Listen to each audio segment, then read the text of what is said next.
स्थानों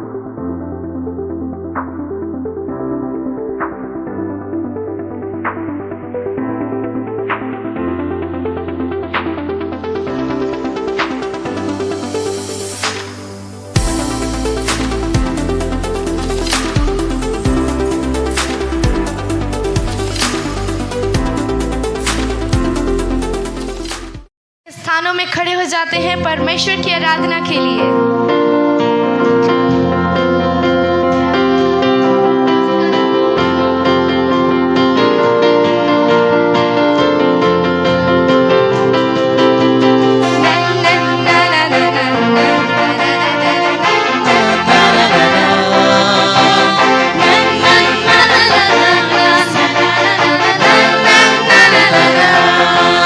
सब हमारे साथ करेंगे।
ले चुके, परमेश्वर की आराधना करेंगे सब मिलकर। अब थोड़ा जोश के साथ करेंगे।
परमेश्वर को धन्य कहें। अपनी आंखों को बंद करेंगे हम और उसे महिमान्वित करेंगे। वो महिमा के योग्य है, वो आदर के योग्य है। खुद को उसके पास लेकर आए, अपने मन को, अपने हृदय को, हर चीज उसे सौंप दें आज।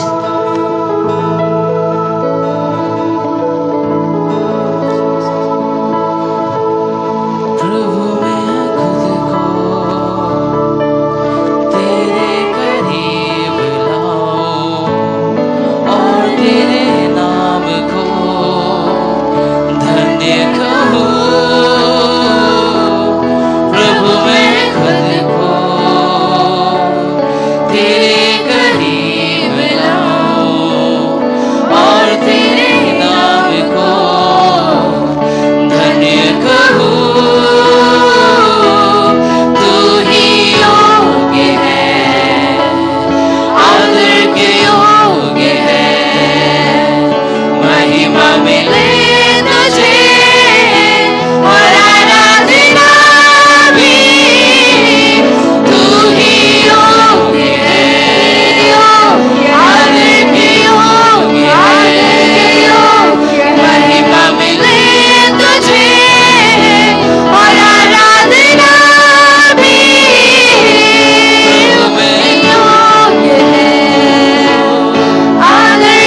तेरा अनुग्रह हम पर आया है, तेरा हाथ हमारे ऊपर आया है, शैतान का हर झूठ विनाश हुआ है, तेरा करम हम पर हुआ है।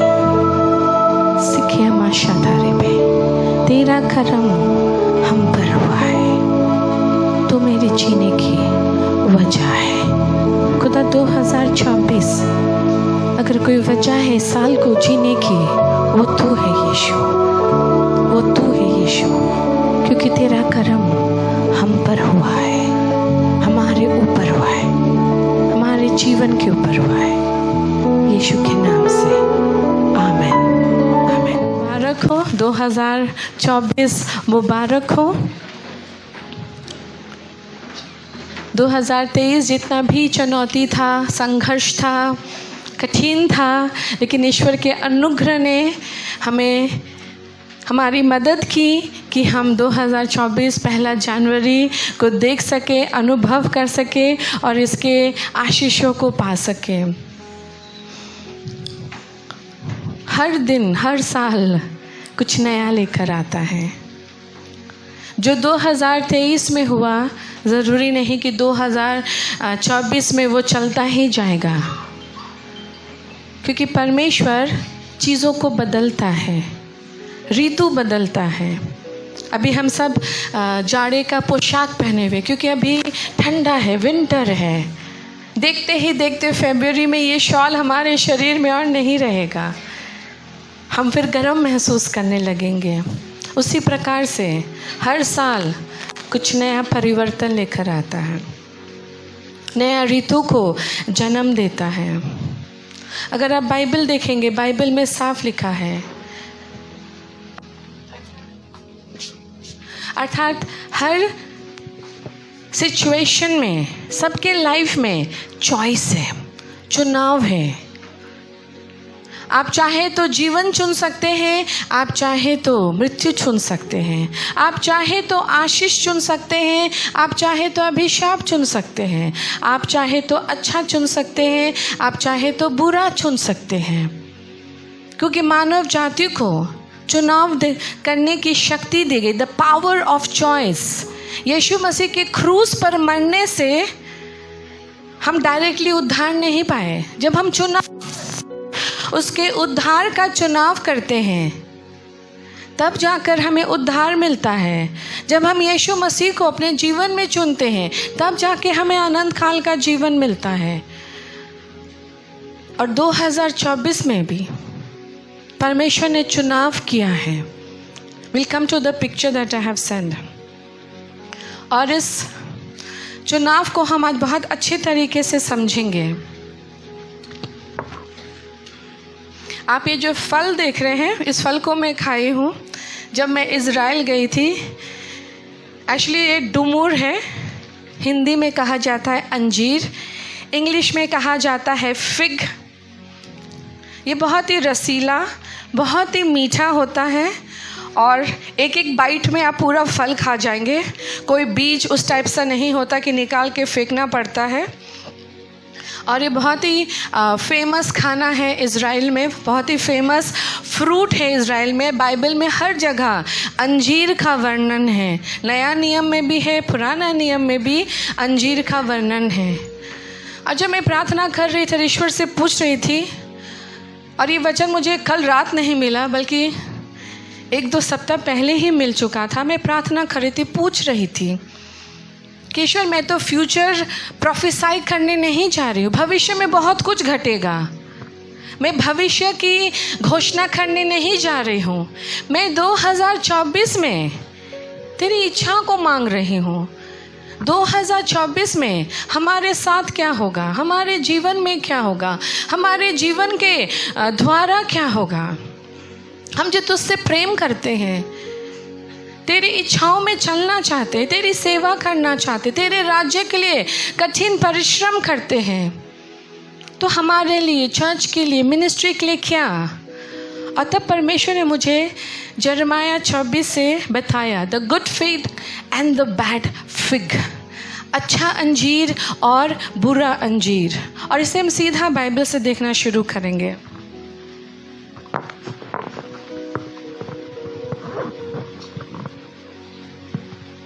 Jeremiah 24.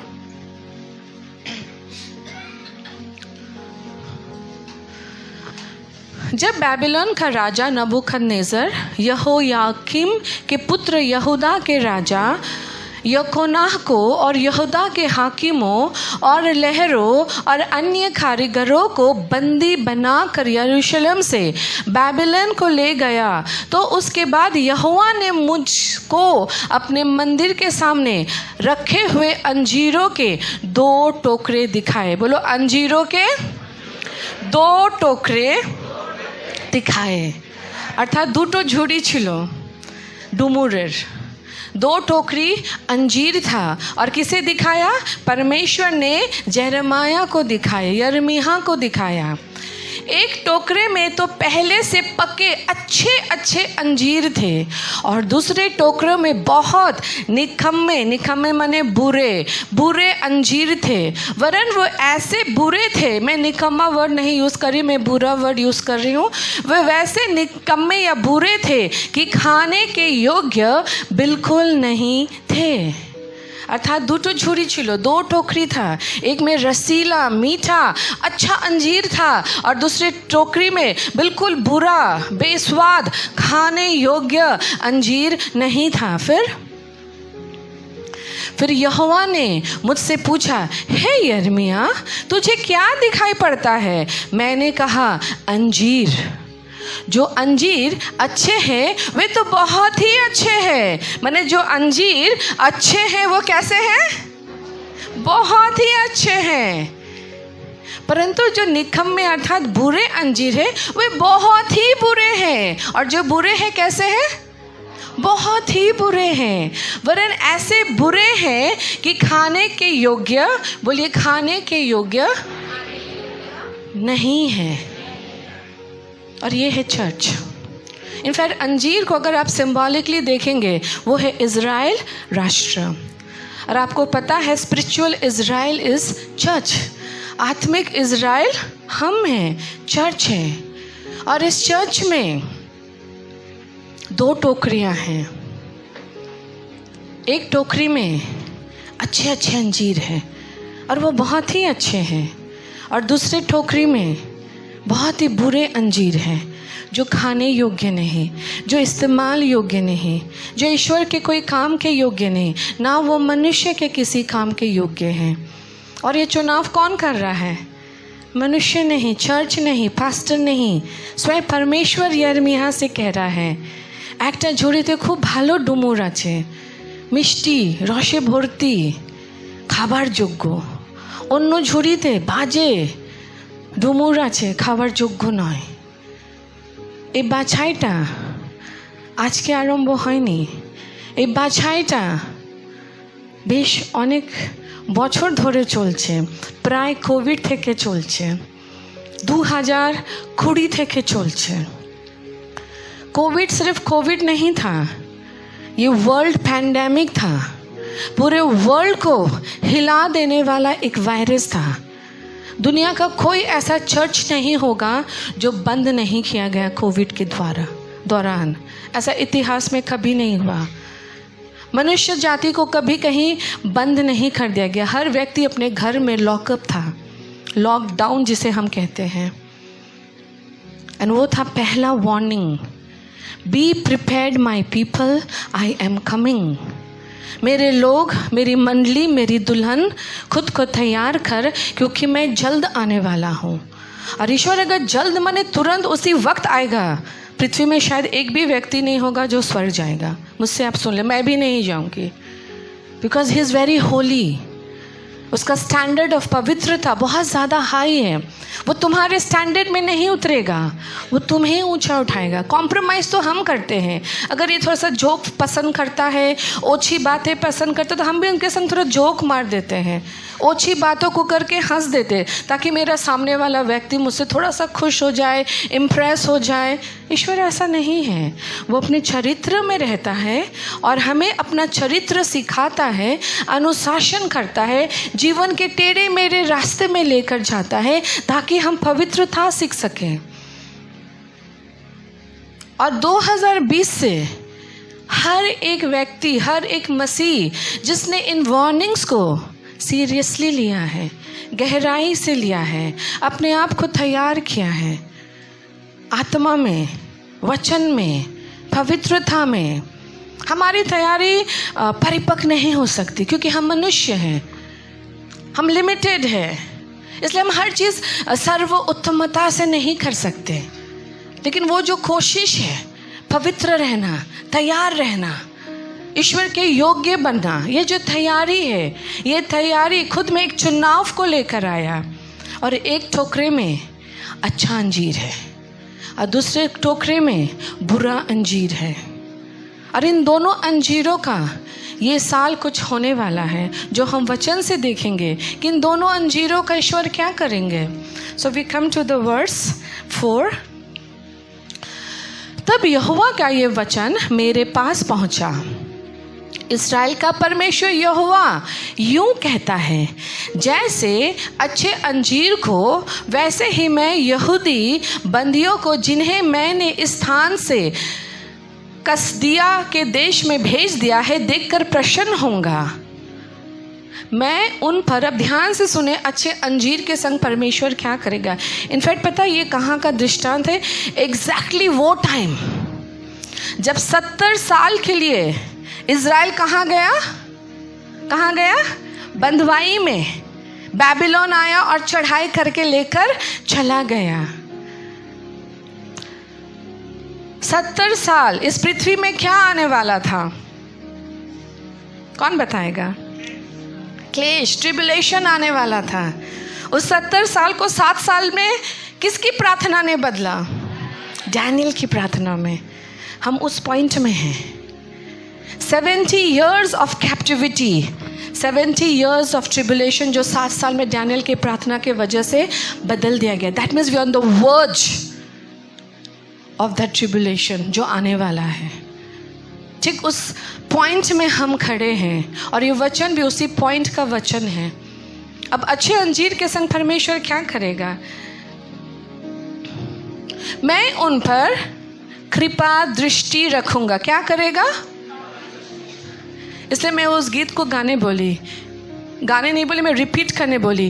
तेरा करम मुझ पर हुआ है, तू मेरे की वजह है। उसका करम मुझ पर हुआ है, उसकी कृपा दृष्टि मुझ पर आई है। अगर आप कह सको उसकी कृपा दृष्टि मुझ पर आई है तो आप अच्छे अंजीर हैं। फिर कहता है उनको इस देश में लौटा ले आऊंगा। हमारा देश क्या है? हमारा प्रॉमिस लैंड क्या है? हाँ, दुर्गापुर, स्वर्ग। मैं उन्हें ले आऊंगा उस भूमि में, उस देश में, वो घर जो मैंने स्वर्ग में अपने बच्चों के लिए बनाया है।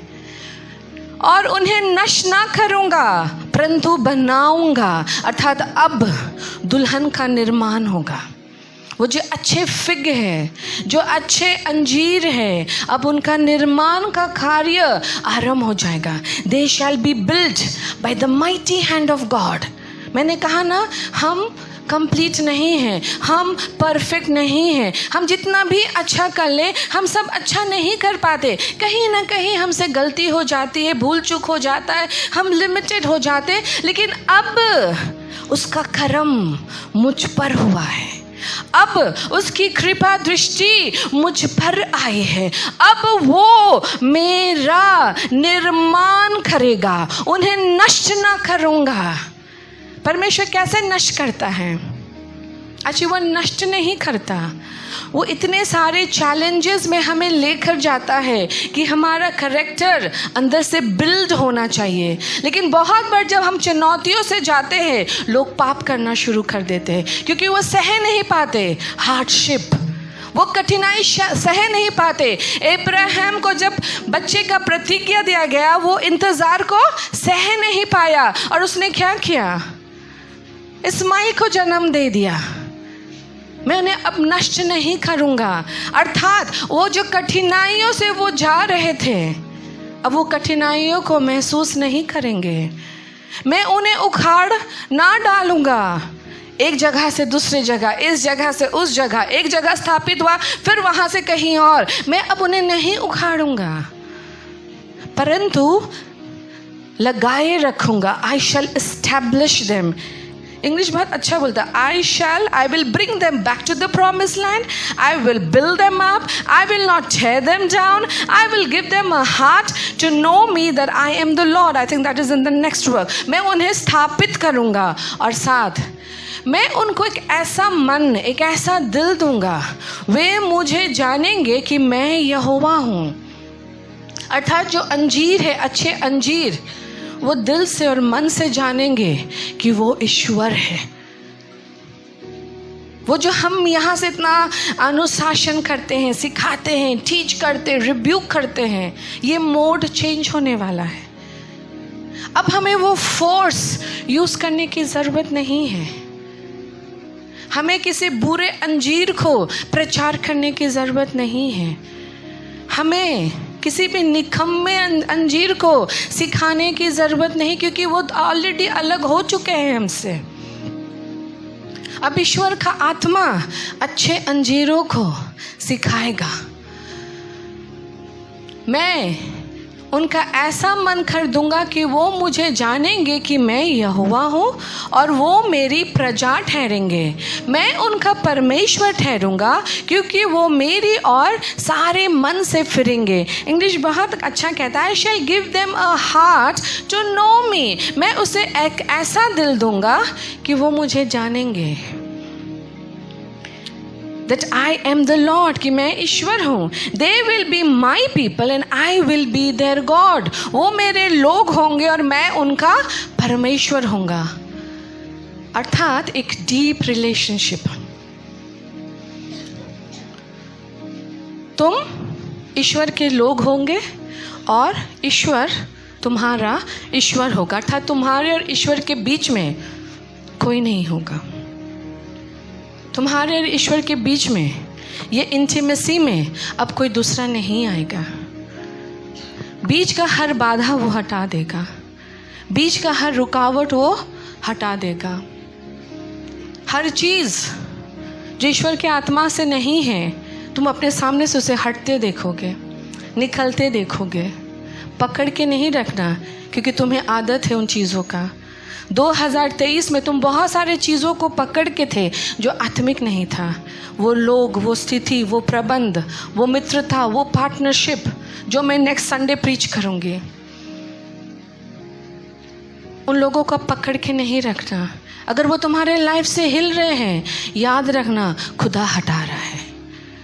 अगर वो तुम्हारे लाइफ से स्थान छोड़ के जा रहे हैं, याद रखना ईश्वर उन्हें रिमूव कर रहा है, क्योंकि वो केवल दुल्हन को लेकर जाएंगे। मिश्रित दुल्हन नहीं, मिक्स चाल नहीं, कुछ संसार और कुछ पृथ्वी और कुछ ईश्वर नहीं। केवल जो ईश्वर की दुल्हन है, जो अच्छे अंजीर है, जो खाने योग्य है, उन पर ही परमेश्वर का अनुग्रह आया है, उसकी दृष्टि आई है। वो उसे स्थापित करेगा, वो उसे हर चीज़ों को सिखाएगा। वो हमारा परमेश्वर ठहरेगा और हम उसके लोग ठहरेंगे, क्योंकि वो मेरी और सारे मन से फिरेंगे। With all their mind, with all their heart. अर्थात संपूर्णता में एक टर्न अराउंड सिचुएशन होगा। ये ईश्वर कैसे करेगा मुझे नहीं पता। क्या एक प्रलय आएगा? क्या एक महामारी आएगा? क्या परसिक्यूशन आएगा? क्या भूकंप आएगा? क्या कुछ अनहोनी होगा? मुझे वो सब बिल्कुल नहीं मालूम। क्या पवित्र आत्मा का इतना सामर्थ्य आएगा? I do not know, but I believe। और मैं जानती हूँ अचानक से हमारे दिल में एक परिवर्तन आएगा, एक गर्माहट आएगा। जो वो गर्माहट जो ईश्वर का प्रेजेंस लेकर आता है, उसकी उपस्थिति लेकर आता है। इसके लिए हमें कुछ करने की ज़रूरत नहीं है। The Spirit of the Lord will do it। ईश्वर की आत्मा इन सारे कामों को करेगी। वो वचन कहता है ना तो बल से, ना तो शक्ति से, पर मेरी आत्मा के द्वारा। हमने बड़ा शक्ति लगाया, हमने बड़ा ताकत लड़ाया, हमने बहुत युद्धों को लड़ा, हमने डार्कनेस को पीटा, दुष्ट आत्माओं से लड़ा। अब हर साल हम नहीं लड़ेंगे। वो कुछ नया करेगा, कुछ अनोखा करेगा, हमारे अंदर करेगा, अपने आत्मा के द्वारा करेगा, सारे मन से वो फिराएगा। हम यूहन्ना का यिर्मयाह का 31 देखेंगे। फिर यहोवा की ये भी वाणी है, सुन, ऐसे दिन आने वाले हैं जब मैं इस्राएल और यहूदा के घराने से नई वाचा बांधूंगा। अर्थात अब मैं दुल्हन चर्च तुमसे एक नई वाचा बांधूंगा। ये वाचा कैसा है? ये कौन सा नया वाचा है जो परमेश्वर चर्च के संग बांधने वाला है? नेक्स्ट, वो उस वाचा के समान ना होगा जो मैंने उसके पुरखों से उस समय बांधी थी जब मैं उनका हाथ पकड़कर उन्हें मिस्र देश से निकाल लाया, क्योंकि यद्यपि मैं उनका पिता था तो भी उन्होंने मेरी ये वाचा तोड़ डाली। अर्थात ये कवनेंट उन पुराने लोगों के संग नहीं होगा जो पुराने ऋतु में थे, मरुभूमि में थे, पुरानी चाल पुराने सोच को रखते हैं, पुराने ईगो पुराने प्राइड को रखते, ग्रम्बल एंड कंप्लेन को रखते, शिकायत रखते, आलोचना रखते, क्रोध रखते हैं, पुराने ऋतु को बिलोंग करते। मैं बार बार इस चर्च में कहती थी, एक नया पीढ़ी खड़ा हो रहा है, एक नया जनरेशन खड़ा हो रहा है, एक नया आर्मी खड़ा हो रहा है। और ईश्वर साफ अपने वचन से कहता है, मैं वो पुराने ऋतु वाले लोगों से कोई वाचा नहीं बांधूंगा जो पुराना सोच, पुराना आचरण, वही धोखा, वही बगावत, वही कंप्लेन, वही ग्रम्बल, वही आलोचना, वही तिरस्कार, वही पवित्रता का ठोकर मारना, गवाही नहीं रखना, तेरे पूर्वजों के संग, पुराने पीढ़ी के संग मैं वाचा नहीं बांधूंगा, क्योंकि उसने वाचा तोड़ दिया।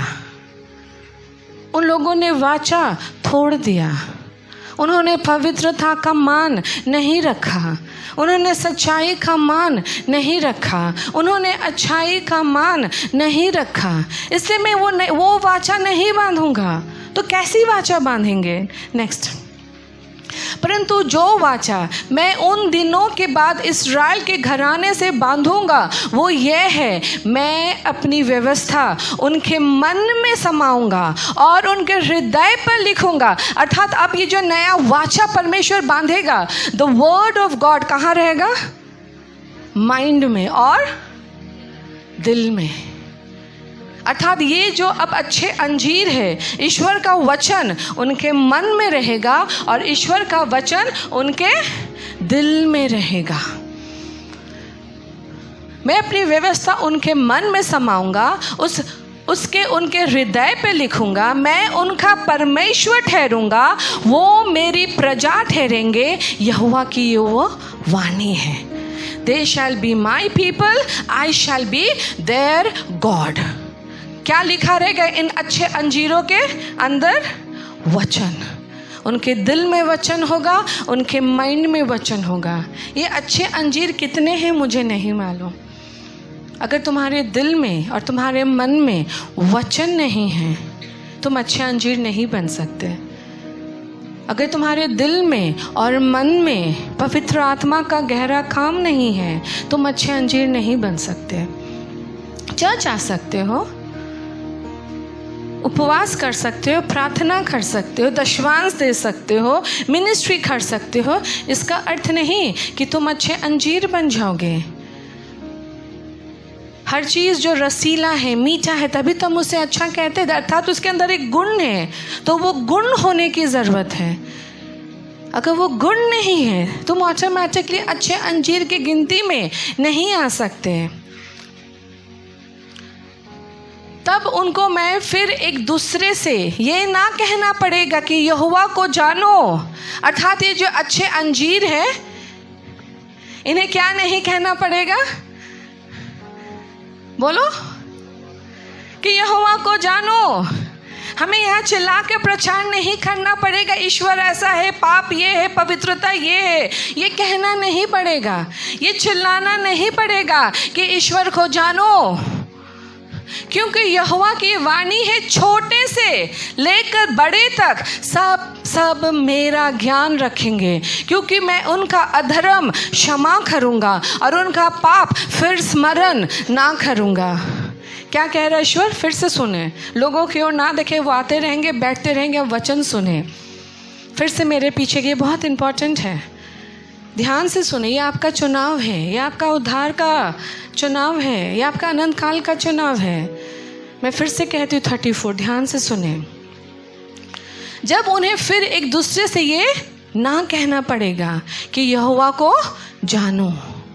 यहोवा की वाणी छोटे से लेकर बड़े तक का पास ज्ञान होगा, क्योंकि मैं उनका अधर्म क्षमा करूँगा। मैंने कहा ना, हम अपने कोशिशों से हर चीज़ ठीक नहीं कर सकते, लेकिन ईश्वर स्वयं हमारे अधार्मिकता को क्षमा करेंगे और उनका पाप वो याद नहीं करेगा। This will be the doing of God. ये ईश्वर करेगा और वो स्वयं करेगा। और जब मैं ये पढ़ रही थी, मैं सोच रही थी वो कौन सी जगह है जहाँ ईश्वर के बारे और सिखाने की ज़रूरत नहीं पड़ेगी। वो कौन सी जगह है जहाँ बच्चे से लेकर बड़े सब ईश्वर को जानेंगे। मुझे ठीक 2 मिनट लगा, एज इफ गॉड बोल रहा है ये स्वर्ग है, ये स्वर्ग है जहाँ सब ईश्वर को जानते हैं, एक छोटा बच्चा से लेकर बुजुर्ग तक, बूढ़े तक। और उन्हें वहाँ सिखाने की ज़रूरत नहीं होती है, क्योंकि ईश्वर का ज्ञान ही उन्हें वहाँ तक लेकर जाता है। और उन्हें नया करके ईश्वर को बताने की ज़रूरत नहीं। मुझे नहीं पता क्या ये साल आखिरी साल है चर्च के लिए, क्या ये आखिरी होता है ना फाइनल टच, क्या ये फाइनल टच चल रहा है, क्या ये फाइनल टच थोड़ा सा प्रोलॉन्ग जाएगा, मुझे नहीं मालूम। लेकिन जब मैं ये वचन पढ़ी, मैंने कहा खुदा वो कौन सा जगह है जहाँ तेरे बारे और सिखाने की ज़रूरत नहीं पड़ेगी, क्योंकि चर्च तो वही जगह जहाँ दिन रात हम तेरे बारे ही तो सिखाते हैं, तेरी पवित्रता का स्टैंडर्ड बताते हैं। या शायद गॉड कॉन्शियसनेस इतना ज़्यादा मनुष्य में बढ़ जाएगा जो अच्छे अंजीर है कि उन्हें दोबारा बोलना नहीं पड़ेगा, पाप मत कर, गलती मत कर, विद्रोह मत कर, आलसीपना मत कर, तेज पकड़। शायद ये बात ऑलरेडी उनके अंदर इनड्वेलिंग होने लगेगा, ये उनके अंदर विराजमान होने लगेगा। मुझे नहीं पता, या तो हम जाने वाले हैं या तो हमारे अंदर बहुत गहरा काम होने वाला है, बहुत डीप काम, फाइनल वर्क। कभी तुमने स्टैच्यू बनाते हुए देखा है? जब वो स्टैच्यू बनाते हैं ना, वो सारा काम कर लेते हैं, रंग कर लेते हैं। कभी देखा एक लिक्विड वार्निश जैसा एक पेंट होता है, उसे वो उठाते हैं, डिप करते हैं और जब मारते हैं फाइनल पेंटिंग के ऊपर, पूरा वो शाइन करने लगता है, चमकने लगता है। ये वार्निश होगा, last painting, final painting, touch-up. और जब ये फाइनल पेंटिंग होगा, हमें और युद्ध करने की ज़रूरत नहीं। हमें अलाउ करना कि होली स्पिरिट हमारे अंदर काम करे, हमें अलाउ करना कि होली स्पिरिट हमारे दिल में और मन में अपना वचन लिखे। हमें अलाउ करना है होली स्पिरिट को कि हमारे अंदर स्वर्गीय पवित्रता के स्टैंडर्ड को वो इस्टेब्लिश करें। हमें केवल होली स्पिरिट के संग कोऑपरेशन में चलना है, सहभागिता में चलना है, आज्ञाकारिता में चलना और यूनिटी में चलना है। और जो अच्छे अंजीर हैं वो रेजिस्ट नहीं करेंगे, वो अच्छे अंजीर है इसलिए उनके अंदर होली स्पिरिट काम करेगा। लेकिन अब बुरे अंजीरों का क्या होगा? ये जो बुरे अंजीर हैं, ये जो खाने योग्य नहीं है, बड़े निकम्मे हैं, कोई काम के योग्य नहीं है, इनका क्या होगा? हम वचन से देखेंगे। Back to Jeremiah 24:8।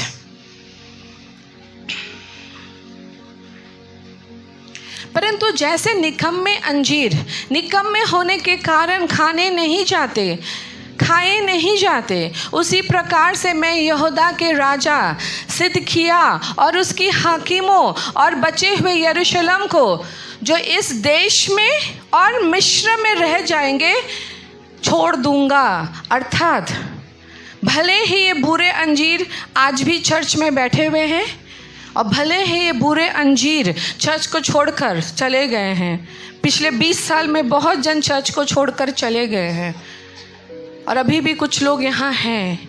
अगर आप बुरे हो, आप यहाँ रहो या वहाँ रहो, इट डजंट मैटर। वो जो बुरे अंजीर का जो ट्रीटमेंट आने वाला है वो बुरे अंजीर पर आएगा। चाहे वो जहाँ भी रहे। एक सिंपल बात बताओ तो, नूह अगर जहाज नहीं बनाता और वो बहाना करता, लोग हंस रहे, प्रभु ठट्टा उड़ा रहे, कहाँ बारिश, कहाँ नदी, कहाँ वो तूफान, तो क्या होता? क्या होता? नूह अगर जहाज नहीं बनाता क्या होता? हाँ, नूह भी डूबकर मर जाता, क्योंकि तूफान आता ही आता। तो बुरे अंजीर, चाहे चर्च में आज बैठे हुए हो या 20 साल पहले चर्च को छोड़कर चले गए हो, या वो पृथ्वी में कहीं भी एग्जिस्ट कर रहे हो, लेकिन खुद को मसीह पुकारते हैं, खुद के ईश्वर के लोग पुकारते हैं, खुद के ऊपर ईश्वर का नाम टैग लगा के घूम रहे हैं, उनका क्या होगा? Come to the verse. इस कारण वे पृथ्वी के राज्य में मारे मारे फिरेंगे, दुख भोगते रहेंगे। जितने स्थानों में मैं उन्हें जबरन निकाल दूंगा, उन सभाओं में वो नाम धराई और दृष्टांत और श्राप का विषय होंगे। क्या होंगे वो? दुख से भर जाएंगे। नंबर 1, मैं उन्हें जबरन निकाल दूंगा, अर्थात मैं जबरदस्ती उन्हें तुम्हारे बीच से निकाल दूंगा। वो नाम धराई माने वो बिल्कुल बाय वर्ड एक्चुअली कहा जाता है, रिडिक्यूल जिसे कहा जाता है, या तुच्छ कहा जाता है, वो तुच्छ हो जाएंगे, उनका कोई रिस्पेक्ट नहीं रहेगा, वो तुच्छ कर दिए जाएंगे, वो श्राप का विषय बन जाएंगे। मैं इंग्लिश में बोलती हूँ आपको, रीअप्रोच, वो शर्म का पात्र, ठट्टा का पात्र बनेंगे, वो बाय वर्ड बनेंगे, बाय वर्ड माने ठट्टा का पात्र बनेंगे, ऑब्जेक्ट ऑफ रिडिक्यूल, तुच्छ का पात्र बनेंगे, तुच्छ किए जाएंगे, कर्स, अभिशाप का पात्र बनेंगे। अर्थात there will be a dramatic change in situation. बहुत लोगों का जीवन का स्थिति तुम बदलते सुनोगे। वो जैसा अब तक चल रहे थे, जी रहे थे, और तुम्हें लग रहा था वो भी चल रहे, मैं भी चल रहा, वो भी जी रहे, मैं भी जी रहा, वो भी चढ़ जाते हैं, मैं भी चढ़ जाता हूँ, वो भी काम कर रहे प्रभु का, मैं भी काम करता हूँ। ये जो इक्वालिटी है ये टूट जाएगा, ये इक्वालिटी पाया नहीं जाएगा, क्योंकि ये सारा काम ना शैतान करेगा ना मनुष्य करेगा, ये सारा काम स्वयं यहोवा परमेश्वर करेगा। This is the power of Christ. जो चीज़ को हम 10 साल 20 साल तक करते करते थक जाते हैं, वो 2 सेकंड में कर देता है। जिन युद्धों को लड़ते लड़ते हम सालों साल बिता देते, वो मिनटों में उन युद्धों का समाधान ले आता है। That is God. तो वो शुरू से क्यों नहीं लाता है? वो हमारी आज्ञाकारिता को देखता, हमारा चाल देखता है, हमारा सोच देखता है, हमारे जीने का तरीका देखता है, वो हमें ऑब्जर्व करता है, हम कैसे चल रहे, कैसे जी रहे, कैसे सोच रहे, क्या हम बेईमानी कर रहे ना ईमानदारी से जी रहे हैं, हम झूठ बोल रहे ना सच कह रहे, हम मेहनत कर रहे ना काम चोरी कर रहे हैं, हमारे अंदर सचमुच यीशु है ना हम यीशु का होने का ढोंग कर रहे हैं। और जब वो ईमानदारी, सच्चाई, आज्ञाकारिता हमारी पूरी हो जाती है, जो युद्ध 20 साल में हम नहीं जीतते, 2 सेकंड में जीत जाते हैं। और तुम एक टर्निंग अराउंड सिचुएशन सुनोगे, तुम बहुतों के जीवन में घटनाओं को सुनोगे। और तब आज का वचन याद रखना कि जो बुरे अंजीर हैं उनका लाइफ सिचुएशन चेंज होगा, ऐसे कांटा घूमेगा और तुम्हें सुनाई देगा चीज़ बदल गया, चीज़ आगे जैसा नहीं है, असंतुलित हो गया है, शर्म आया है, लज्जा आ रहा है, विनाश आ रहा है, चीज़ बिखर रहा है। तब तुम याद रखना ये बुरे अंजीर है और इन बुरे अंजीर का दंड आ रहा है, इन बुरे अंजीरों का सिचुएशन चेंज हो रहा है। वो जो उड़ाऊ पुत्र था, वो जो पाप का पुत्र था, वो कैसा था? पापा के घर में बेटा था, हाँ या ना? पापा के घर में राजकुमार था। अचानक से उसका पाप प्रबलता पाया, उसका लोभ बढ़ गया, उसका स्वार्थीपना बढ़ गया, संसारिक जगतीय अभिलाषा बढ़ गया, मी माय आई प्राइड बढ़ गया, मेरा जीवन, मेरा तरीका, मेरी अय्याशी, मेरा आनंद, मैं जैसा चाहूँ मैं वैसा करूँ, ये बढ़ गया। और वो अपना सारा चीज़ लेकर चला गया। मौज किया, हाँ किया, मस्ती किया, हाँ किया, पार्टी किया, हाँ किया, वैश्यगामी किया, हाँ किया, जुआ खेला, हाँ खेला, दोस्त यार आसपास थे, हाँ दोस्त यार आसपास थे। अचानक से सिचुएशन चेंज हो गया। कैसे सिचुएशन चेंज हुआ? 3 चीज़ परमेश्वर करेगा। 10 फिर मैं वापस आऊँगी इस पुत्र के कहानी पर। और मैं उनमें तलवार चलाऊँगा। क्या चलाऊँगा? तलवार माने मृत्यु, युद्ध, हत्या, और महंगाई और मरी फैलाऊंगा। महंगाई माने अगर चीज़ों का दाम बढ़ जाएगा तो आपके लाइफ में क्या आ जाएगा? क्राइसिस, कमी, तंगी, फैमिन, दुख, तकलीफ। और अंत में इस देश में से the 3 words sword, famine and plague, अर्थात डेथ, मृत्यु। दूसरा है तंगी, कमी, क्राइसिस, लैकिंग जो है फैमिन। लास्ट है प्लेग, सिकनेस, जर्म्स, डिजीज, बीमारी, महामारी, प्रलय। गॉड कोई भी सिचुएशन कभी भी चेंज कर सकता है। इस बच्चे का जो अपने पिता से सब लेके भाग गया, उसका सिचुएशन कब चेंज हुआ? कौन बताएगा? क्या स्वॉर्ड आया, फैमिन आया ना प्लेग आया? क्या आया उसके जीवन में? 3 पॉइंट में। स्वॉर्ड माने तलवार, फैमिन माने मैंने बताया क्राइसिस, और प्लेग माने बीमारी। कौन सा आया? वेरी गुड, उसके लाइफ में फैमिन आया, क्राइसिस आया, सिचुएशन चेंज हुआ। वो राजकुमार कहाँ पहुँच गया? पापा का बेटा कहाँ पहुँच गया? किसके पास? जोर से, हाँ जोर से, जोर सुनाई नहीं दे रहा। सुअर वर्ड बोलने में शर्म आ रहा ना, क्योंकि घिनौना है, लज्जाजनक है, गंदा है। हम सुअरों के पास जाना भी नहीं चाहेंगे। बंदर से गुजरे का लगेगा और दूर थोड़ा सा हट जाए, पास से भाग जाए। पापा का बेटा सुअरों के पास पहुंच गया। Situation change. पैसा नहीं, उड़ा दिया सब पैसा, पैसा ख़त्म हो गया। क्या खाता था? सुअरों को खाना। Life change. फिर उसे याद आया पापा का घर। कितना अच्छा था मेरे पापा का घर, कितना अच्छा था वहाँ जीवन, कितने सुख से मैं था। मेरे पापा के पास नौकर चाकर थे और मैं नौकरों से भी बदतर जीवन जी रहा हूँ। मेरे पापा के नौकर अच्छा खाते हैं, मेरे पापा के नौकर अच्छा पहनते हैं, मेरे पापा के नौकर अच्छा जीवन जीते हैं। मैं तो पापा का बेटा हूँ। मैं कहाँ हूँ? सुअरों के बीच में। सुअरों के बीच में। जितने निकम्मे अंजीर हैं उनके लिए मेरे पास एक एडवाइस है। ऑनलाइन में जो सुन रहे हैं और जो मुझे चर्च में बैठ के सुन रहे हैं, लूक 15:13 हम थोड़ा ध्यान से इस बेटे का जीवन देखेंगे। बहुत दिन न बीतते थे कि छोटा पुत्र सब कुछ इकट्ठा करके दूर देश में चला गया। वहाँ खूखरम में अपनी संपत्ति उड़ा दी। इंग्लिश कहता है वाइल्ड लाइफ, वाहियात जीवन, खूखरम से भरा हुआ जीवन। जब वो सब कुछ खर्च कर चुका तो उस देश में बड़ा अकाल आया, क्राइसिस आया, तंगी आया, कमी आया और वो कंगाल हो गया। पापा का बेटा क्या हुआ? कंगाल हो गया। इसलिए वो उस देश के निवासियों में से एक यहाँ जा पड़ा। उसने उसे अपने खेतों के सुअरों को चराने का काम दिया। अर्थात उस जगह में कुछ मिला नहीं तो एक व्यक्ति के खेत में सुअर चराने लगा। और वो चाहता था कि उन फलियों माने जो सुअर खाते थे, जिन्हें सुअर खाते थे, अपना पेट भरे। और उसे कोई कुछ, क्या लिखा है, कोई कुछ नहीं देता था। मैंने सुअरों का फली भी उसे नहीं मिल रहा था। मैं अबाक थी जब मैं ये पढ़ी। मुझे अब तक लगता था वो सुअरों का खाना खा रहा था।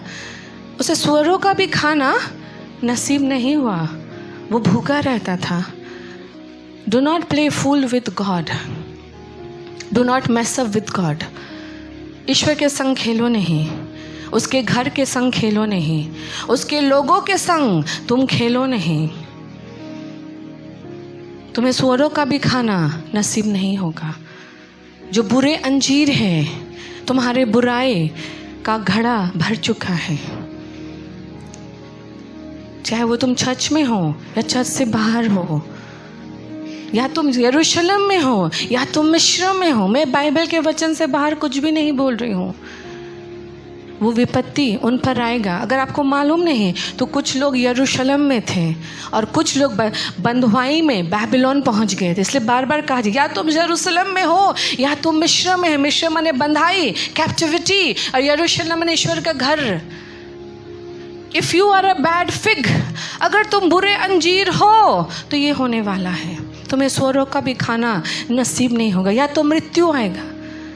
अरे मृत्यु हर घर में आता, हर साल होता है, लेकिन किसी के मर जाने के बाद वो परिवार चर्च के प्रेम में समेट लिया जाता है। यहाँ बहुत सारा मृत्यु घटा। नारायणी का पति, काकुली की माँ, मिताली की माँ, और भी मृत्यु घटा, लेकिन ये समेट ले गए क्योंकि ये परमेश्वर के प्रेम में थे। लेकिन अब तुम जो बुरे अंजीर हो, तुम्हें कौन समेटेगा? तुम्हें कौन संभालेगा? तुम्हारे गैपिंग को कौन फिल करेगा? क्योंकि तुमने किसके विरुद्ध पाप किया है। लोग नहीं जानते हो किसके विरुद्ध पाप करते हैं। पढ़ो नेक्स्ट। जब वो अपने आप को आप में आया, अर्थात उस लड़के का सेंस आया, बुद्धि आया, बुद्धि खुल गया, कुबुद्धि चला गया। मेरे पिता के कितने ही मजदूर को भोजन से अधिक रोटी मिलती है, मैं यहाँ भूखा मर रहा हूँ। अर्थात मेरे पिता के नौकरों को, मजदूरों को कितनी रोटी मिलती है, मैं यहाँ भूखा मर रहा हूँ। 18 इज इम्पॉर्टेंट। मैं अब उठकर अपने पिता के पास जाऊँगा और उसे कहूँगा कि पिताजी, मैंने स्वर्ग के विरुद्ध, बुरे अंजीरों सुनो, तुमने स्वर्ग के विरुद्ध और तेरी दृष्टि माने पिता तेरी दृष्टि में पाप किया है।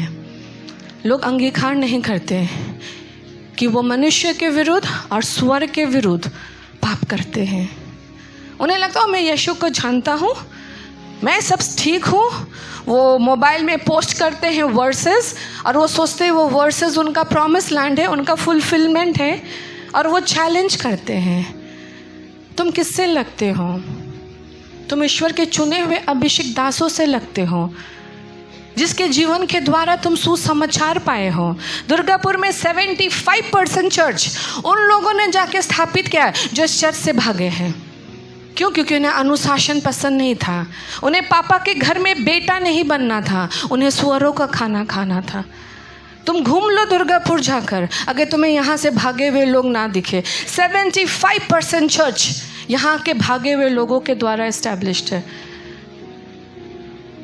वेरी सुन वो अपने आप को सुअरों के बीच में पाएंगे। और मैं ऑनलाइन बात कर रही हूँ, और निसंदेह बिना डरे बात कर रही हूँ, क्योंकि आत्मा जो कहता वो पूरा होता है। उसने स्वर्ग के विरुद्ध पाप किया, क्योंकि जो तुम्हारे घर में सुसमाचार लेकर आया, जिसने तुम्हें उद्धार का वचन दिया, जिनके हाथों ने तुम्हें पानी में बपतिस्मा दिया और जिनके आशीर्वाद से तुम्हारे विवाह हुए, तुमने स्वर्ग और उस व्यक्ति, उस पिता के विरुद्ध पाप किया। लेकिन क्योंकि इन्होंने अंगीकार नहीं किया, हम हमेशा बोलते ओ तो माफ़ी नहीं मांगा, उसको रोब मिल गया, उसके पापा ने पार्टी दिया।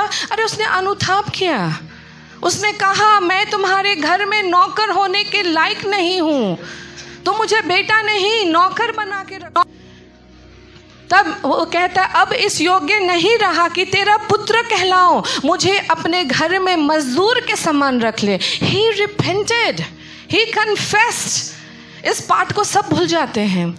ओ माफ़ी नहीं मांगा, सीधा चला आया, रोब मिल गया, पार्टी हुआ। नो, उसने माना मैंने पाप किया, मैंने स्वर्ग तेरे विरुद्ध पाप किया, पिता मैंने तेरे विरुद्ध पाप किया। और सिर्फ उसने सोचा नहीं, मुंह से आकर बोला। 21 पढ़ो। पुत्र ने उससे कहा, किससे कहा?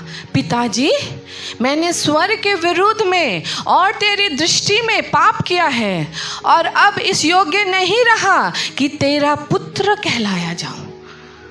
मैं इस योग्य नहीं रहा कि तेरा पुत्र कहलाया जाऊं। हर बुरे अंजीर अगर तुम इस तरीके से अनुताप करोगे, पिता माफ कर देगा। He wants your comeback। वो चाहता कि तुम लौट आओ। वो तुम्हारे विनाश होने में दिलचस्पी नहीं रखता। वो तुम्हारे नरक जाने में दिलचस्पी नहीं रखता। वो तुम्हें सज़ा देने में दिलचस्पी नहीं रखता। वो तुम्हारे विरुद्ध तलवार उठाने में दिलचस्पी नहीं रखता। वो तुम्हारे विरुद्ध फैमिन को यूज़ करने में दिलचस्पी नहीं रखता। वो तुम्हारे विरुद्ध महामारी में दिलचस्पी नहीं रखता। वो तुम्हारे अनुताप में दिलचस्पी रखता है। और क्योंकि तुम अनुताप नहीं कर रहे हो, there will be a situation change। स्थिति बदलेगा, चीज़ बदलेगा, आउट ऑफ कंट्रोल जाएगा बहुतों के जीवन में। लेकिन बाकी सब देख के तुम डरना नहीं। जो उनका होगा तुम्हारा नहीं होगा। एक समय था दुर्गापुर में 2009 या 10, सारा 10 भी नहीं, हाँ वैसे ही कुछ होगा। आई थिंक सारा तब नर्सरी में थी।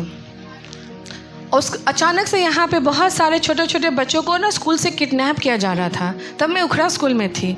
तो मैं सुबह निकल जाती थी, इनको पुल कार लेकर जाता था। माने वो जो व्हीकल जो बच्चों का होता है, कार पुल कार जिसे कहा जाता है। तो मेरे अंदर ऐसे डर सा चलता उखड़ा में, अगर गेट से मेरे बच्चों को कोई उठा के लेके चला जाए, अगर सारा शकाना को उठा ले और झूठ बोले कि तुम्हारा कार नहीं आया है, तुम इस कार में आ जाओ बच्चों, तुम्हारा आज ये गाड़ी भेजा गया। क्योंकि वो लोग गाड़ी भी चेंज करते थे पुल कार में, और मेरे बच्चे चले गए। तो मैं ऐसे काम करती और मैं सोचती, फिर मैं अंदर से पवित्र आत्मा ने कहा, जिस चीज़ों को लेकर दूसरे डरते, तुम मत डर। जो दूसरे के संग होगा तेरे संग नहीं होगा। और फिर वो अंदर से मेरा डर चला गया। इसलिए जो अच्छे अंजीर हैं, बहुत बार तुम दूसरों को देख के घबरा जाओगे, अब मेरा क्या होगा? वो मर रहा है, उसका क्राइसिस आ गया, उसका नौकरी चला गया, उसका बीमारी आ गया, अब मेरा क्या होगा? तुम डरना नहीं, क्योंकि जो उसके संग होगा तुम्हारे संग नहीं होगा। तुम दूसरे टोकरी में हो, वो दूसरे टोकरी में है। जो अच्छे अंजीर है बचा लिए जाएंगे, क्योंकि उसका करम तुम पर हुआ है, उसकी दृष्टि तुम पर आई है, उसका अनुग्रह तुम पर आया है, उसका हाथ तुम्हें एस्टैब्लिश करेगा। वो तुम्हारे पापों को माफ़ करेगा, वो तुम्हें तैयार करेगा। इसे जो दूसरों का होगा तुम्हारा नहीं होगा, तुम डरना नहीं। और जिनका होगा, इस कहानी को याद रखना, पापा का बेटा, ये बहुत इजी है याद रखना। उड़ाव पुत्र से आसान है पापा का बेटा। पापा का बेटा सुअर के पास चला गया, लेकिन जब वो अनुताप किया, पापा क्षमा कर देगा। Come to the keyboard Ajay. That's the only promise. You shall be established. तुम निर्माण किए जाओगे। Put the verse Jeremiah 24, I think 5 or 6. 6. skip that, मैं उसको पकड़ के प्रे करूँगी। अपने दिल को तैयार कर, आँखों को बंद करें। ये चुनाव मेरा नहीं, ये युद्ध मेरा नहीं, ये अनुशासन तुम्हारे पास्टर या मेरा नहीं, ये खुदा का वचन है। मैंने खुदा से कहा, मैं कोई भविष्यवाणी नहीं करने जा रही हूँ। मैं 2024 का बहाव, फ्लो, टाइमलाइन समझना चाहती हूँ। पिता, तू क्या करेगा, कैसा करेगा, तेरे दिल में कौन सी बातें हैं, मैं वो जानना चाहती हूँ। इसलिए ये वचन हमें बताता है, 2 टोकरियाँ हैं, एक टोकरी में अच्छे अंजीर, एक टोकरी में बुरे अंजीर। अब वो बुरे अंजीर यरूशलेम में है या मिस्र में है या बाबिलोन में है, इससे कोई फ़र्क नहीं पड़ता। तुम चर्च में हो या चर्च के बाहर हो, अगर बुरे अंजीर हो, तुम्हारा सिचुएशन चेंज होना शुरू होगा। जब स्थिति बदलने लगेगा, मेरे इस वचन को आज याद रखना, पापा का बेटा लौट आया। पापा का बेटा ने कहा, मैंने स्वर्ग के विरुद्ध और पिता तेरे विरुद्ध पाप किया। हम यहाँ खुद को अभिभावक ने ऐसे नहीं बुलाते, माता पिता नहीं बुलाते। 20 साल से इसी वेदी में खड़े हैं। सामने वाले लोग बदलते गए, चलते गए, निकलते गए, आज भी यहाँ खड़े हैं। हम किसी लोक से नहीं जुड़े हैं, हम ईश्वर के देह से जुड़े हैं, हम कॉलिंग से जुड़े हैं। हम एक इंडिविजुअल के लिए यहाँ नहीं आए हैं, हम ईश्वर की योजनाओं के कारण यहाँ हैं। उस योजना में या तो तुम रहोगे या तुम नहीं रहोगे, इससे हमें फर्क नहीं पड़ता, क्योंकि हम कॉलिंग बेस्ड लोग हैं। हमारी बुलाहट हमें यहाँ लेकर आई है। एक व्यक्ति हमारा बुलाहट नहीं है, हमारी बुलाहट ईश्वर की योजना और दर्शन इस शहर के लिए है। हमारी बुलाहट चुने हुए लोगों के लिए है। हमारी बुलाहट अच्छे अंजीर के लिए है। अब वो अच्छे अंजीर एक मुट्ठी हो, एक ठोकरी हो, एक बोरा हो, एक बड़ा सा टैंक हो, एक बड़ा सा गोडाउन हो, वो हमें नहीं पता। चुनाव पापा करता है, हम नहीं। हम तुम्हें सिर्फ रास्ता दिखाते हैं। 2024 बहुत सारे परिवर्तनों को लेकर आएगा। चीज फ्लो होने लगेगा, आइदर थ्रू फैमिन अर्थात क्राइसिस, तंगी, स्वॉर्ड अर्थात मृत्यु, या शायद लास्ट बीमारी, plague, germs, disease, virus, sicknesses. वो क्या यूज होगा बुरे अंजीरों के विरुद्ध मैं नहीं जानती, लेकिन मेरा ये वचन जरूर याद रखना, पापा का बेटा, मैं यही कहूँगी, लौट आना, क्योंकि तुमने स्वर्ग के विरुद्ध और पापा के विरुद्ध भी पाप किया है। और जब तुम दोनों से माफ़ी मांगोगे, तुम्हारे पाप याद नहीं रखा जाएगा, तुम्हें माफ़ कर दिया जाएगा, तुम्हें रोप दिया जाएगा, तुम्हें नया वस्त्र दिया जाएगा। तुम्हारे पाप कोई याद नहीं रखेगा, क्योंकि पिता सज़ा में नहीं, माफ़ी में विश्वास करता है। वो मृत्यु में नहीं, जीवन में विश्वास करता है। वो अभिशाप देने में नहीं, जीवन दान देने में विश्वास करता है। मेरी यही प्रार्थना है, लौट आओ, कम बैक, क्योंकि तुम केवल हमसे नहीं लड़ रहे हो, स्वर्ग से लड़ रहे हो। चाहे तुम 20 साल आगे गए या 20 साल बाद गए, इट डजंट मैटर। ऑटोमेटिकली पूरे अंजीर के टोकरी में जा गिरे। और जो अच्छे अंजीर हैं, उसका करम तुम पर हुआ है, उसकी करुणा दृष्टि तुम पर आई है। वो तुम्हें तुम्हारे प्रॉमिस लैंड में लेकर जाएगा। वो तुम्हें और नष्ट, बर्बाद, हताशा, निराशा, सौरो, ग्रीफ में पड़ने नहीं देगा। वो तुम्हें बार बार नहीं उखाड़ेगा, परंतु अब वो तुम्हें एस्टैब्लिश करेगा, जमाएगा, लगाएगा। और मैं आज पिता से बोल कर आई थी, पिता इस पूरा वीक कोई विजिटिंग नहीं हुआ, मिनिस्ट्री में भी कुछ डिस्टर्बेंस है। मैं जब पुलपिट में चढ़ूं, खुदा मेरे सामने हर चेयर तू भर देना, मैं जानूंगी तू मेरे साथ है। मैं समझ लूंगी तेरी बुलाहट मेरे जीवन पर कायम है।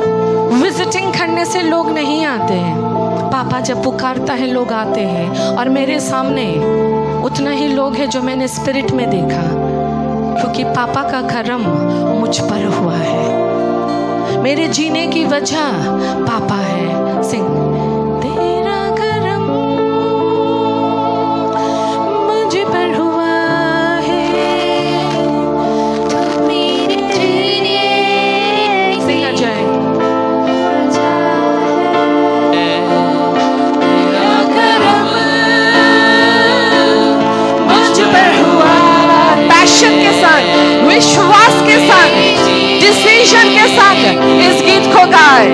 आपका जीवन बदलने वाला है, आपका दुख जाने वाला है, आपकी बीमारी और आपको नहीं सताएगी, पुराना सिचुएशन और याद नहीं रहेगा, अतीत तुम्हारा पीछा छोड़ने वाला है और तुम नए रीति से स्थापित होने वाले हो। ओह यस लॉर्ड, विश्वास से गाए।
घोषणाओं को करूँगी। खुदा मैं और मेरे बच्चे तेरी सेवा करेंगे।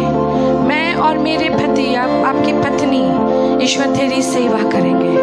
मैं और मेरा परिवार तेरी सेवा करेगा। मैं और मेरा घराना तेरी सेवा करेगा। खुदा में हम तेरी सच्चाई के प्रेमी होंगे।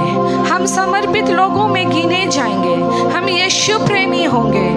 हमारे अंदर झूठ नहीं मिलेगा। हमारे अंदर मैनिपुलेशन, कंट्रोल नहीं दिखाई देगा। पवित्र आत्मा हमारे स्टेप को गाइड करेगा, ऑर्डेन करेगा। हर वो हेल्थ इश्यूज और 2024 में लास्ट नहीं करेगा। मैरिज इश्यूज लास्ट नहीं करेगा। जॉब इश्यूज अब लास्ट नहीं करेगा। हर तरीके से जो करियर्स में प्रॉब्लम था वो करियर इश्यूज लास्ट नहीं करेगा। पेपर वर्क, डॉक्यूमेंटेशन या जो भी ऑफिशियल काम में प्रॉब्लम्स है अब वो इश्यूज लास्ट नहीं करेगा। जो ग्रोथ में बाधाएं थी अब वो बाधाएं टिकेगी नहीं। उन्नति, सक्सेस, प्रगति, ग्रोथ में जो बाधाएं थी अब वो काम नहीं कर सकती। हर वो इविल पैटर्न जो दिन रात हमें तंग करता था वो पैटर्न बदल चुका है गॉडली पैटर्न में। ना विजिटरी, ना विचक्राफ्ट, ना डिविनेशन, ना वो लोग जो हमारे कॉलिंग, हमारे अनॉइंटिंग को सक करते हैं वो नहीं पाए जाएंगे हमारे वातावरण में।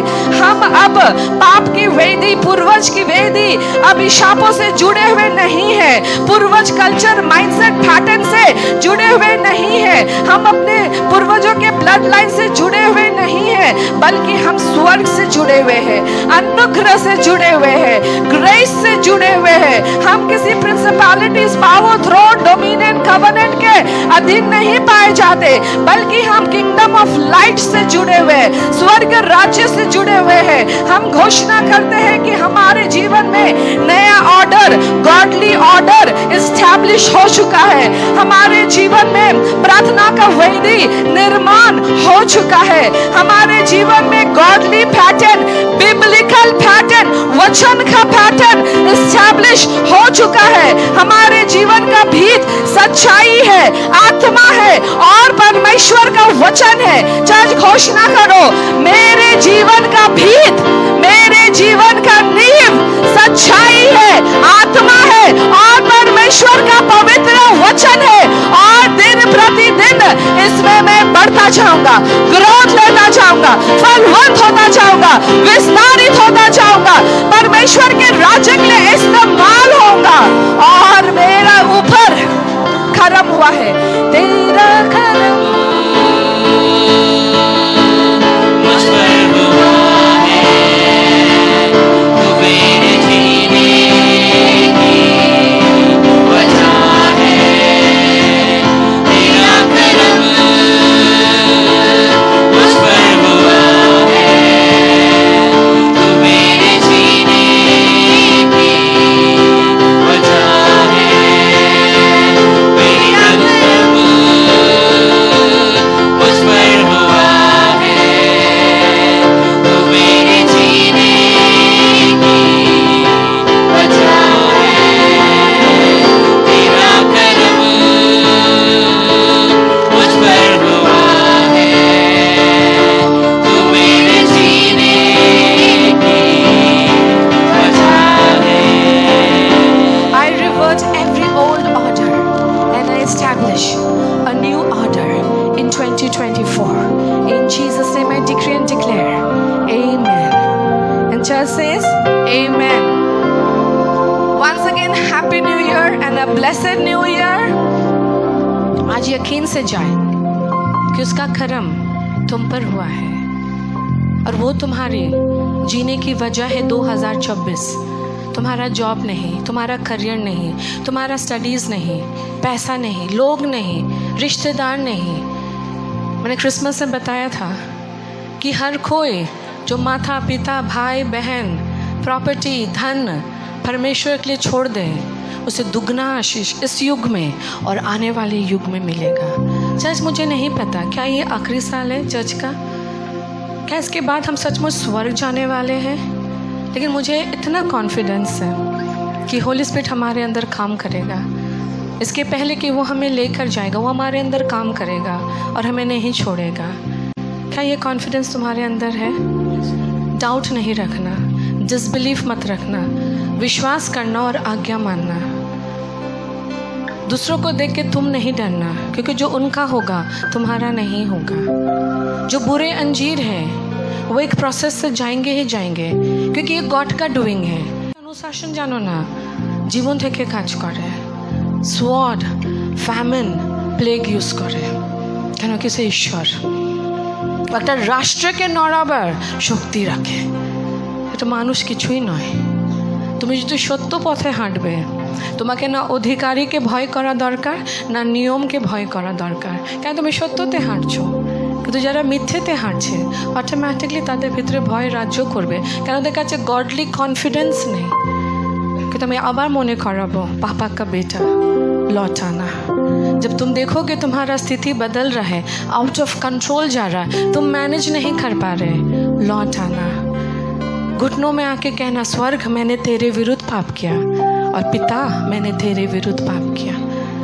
क्षमा मिलेगा, ग्रहण कर लिए जाओगे, रिजेक्शन नहीं आएगा, क्योंकि पापा माफ़ करने में दिलचस्पी रखता है, सज़ा देने में नहीं। God bless you.